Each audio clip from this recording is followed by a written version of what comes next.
সাতক্ষীরা জেলা police online জুয়ার প্রভাব কমানোর জন্য প্রতিনিয়ত তার কার্যক্রম পরিচালনা করে আসছে। গতকাল 10 তারিখ 11:30টার দিকে ডিবি টিম এবং সদর থানার টিম দুইটা একত্রিত একটা অভিযান পরিচালনা করছিল। খানপুর থেকে বাইপাস আসার পথে খড়িবিলা নামক একটা স্থানে অটো চেক করাকালীন সময়ে দুই ব্যক্তিকে অনলাইন জুয়ার সাথে জড়িত এরকম দুই ব্যক্তিকে গ্রেপ্তার করা হয়। সেই দুইজন ব্যক্তির নাম হলো মোহাম্মদ মুর্শেদ আলম লিপু, আরেকজন হলো মোহাম্মদ মুসাইদ আলম। এই দুইজন ব্যক্তিকে পাওয়া যায় এবং তাদের সাথে দেখা যায় যে তারা অনলাইন সাইট পরিচালনা করছে এবং তার সাথে দেখা যায় যে তাদের অনেকগুলো মোবাইল, 14টা মোবাইল এবং 3টা ল্যাপটপ তাদের সাথে পাওয়া যায়। এবং জিজ্ঞাসাবাদে তারা জানায় যে তাদের মানি ট্রানজাকশন রয়েছে এবং দেশের বিভিন্ন শ্রেণী পেশার মানুষকে তারা প্রলোভন দেখায় এবং প্রলোভন দেখে এই অনলাইন জুয়াকে আকৃষ্ট করে এবং দেশের টাকা তারা বিদেশে প্রেরণ করে, এরকমভাবে আমরা জানতে পারি। এই সংশ্লিষ্টে সাতক্ষীরা জেলা পুলিশ একটি মামলা রুজুর প্রক্রিয়াধীন রয়েছে এবং আমরা তাদের জিজ্ঞাসাবাদে যে লিপু যে ছেলেটি রয়েছে তার বাড়ি মেহেরপুর, দুজনের বাড়ি মেহেরপুর জেলায়, তারা এই কার্যক্রম দীর্ঘদিন ধরে পরিচালনা করে আসছে। যে লিপু, তাকে সম্রাটও বলা হয়, সে অনেক বড় ধরনের একজন অনলাইন জুয়ারু।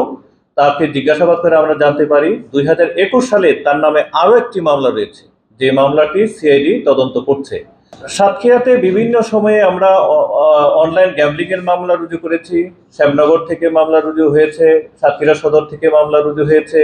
তো আমরা এই দুইজন ব্যক্তির বা এই মামলাগুলো যখন তদন্ত করি, তদন্তে আমরা অন্যান্য যারা জড়িত আছে তাদেরকে আমরা নিয়ে আসতে পারবো।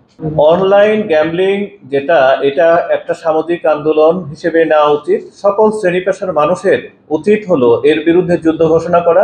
পুলিশ এই একটা চক্রের সাথে এটা তদন্ত করে তার সাথে কারা কারা জড়িত আছে, কিভাবে জড়িত আছে, এটা অবশ্যই বের করা সম্ভব এবং তাদেরকে আমরা আইনের আওতায় নিয়ে আসবো।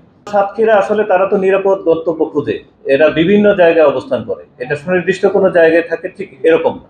এরা বিভিন্ন জায়গায় যেখানে তারা নিরাপদ মনে করে, আর এটা তো অনলাইন, এটা বিশ্বব্যাপী এই খেলাটা খেলা যায়, এটা আপনার ঘরে বসে খেলা যায়। সুতরাং এটা সুনির্দিষ্ট কোনো জায়গা নেই যে এই জায়গায় বসেই শুধু এটা খেলা যাবে, অর্থাৎ ডিভাইস যার রয়েছে, অ্যাপস যার রয়েছে, সে এটা খেলতে পারে। অনলাইন জুয়া বা প্রতারণা এগুলো বন্ধের জন্য আমাদের একটা সাইবার ক্রাইম ইনভেস্টিগেশন সেল রয়েছে।